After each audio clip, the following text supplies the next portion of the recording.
اهلا بكم متابعين قناه راديو كوره، ما تنسوش تعملوا اشتراك للقناه عشان توصلكم اخر الاخبار وكمان البث المباشر لاحدث المباريات. ولو عجبكم الفيديو يا ريت تدعمونا بلايك. الخبر اللي معانا دلوقتي هو التشكيل المتوقع للنادي الاهلي ونادي الزمالك في كاس السوبر 2017.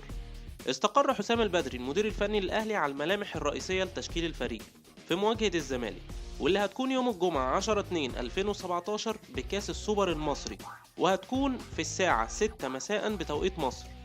وهنكون معاكم في بث مباشر لإذاعة المباراة، عشان كده ما تنسوش تعملوا اشتراك للقناة.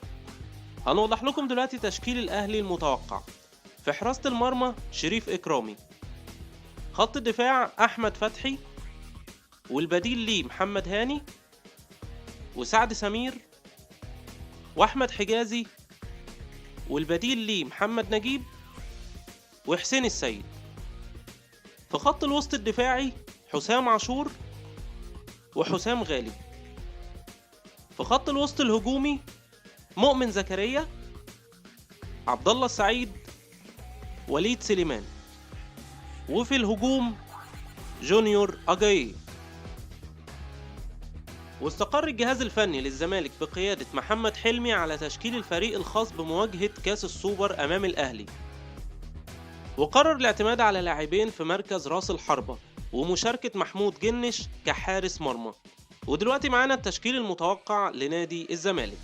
في حراسة المرمى محمود جنش، خط الدفاع محمد ناصف وعلي جبر ومحمود حمدي وأسامة إبراهيم.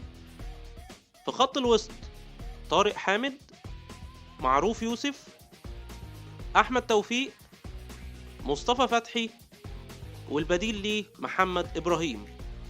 أما في خط الهجوم ستانلي وباسم مرسي. بنتمنى لكم مباراة ممتعة وروح حلوة زي روح كاس أفريقيا، وما تنسوش تعملوا اشتراك للقناة عشان يوصلكم كل جديد، ومستنيين تعليقاتكم واقتراحاتكم لتطوير القناة، وشكرا ليكم. لو عجبك الفيديو ما تنساش تعمل لايك، وما تنساش كمان تعمل اشتراك علشان يوصلك كل جديد مننا.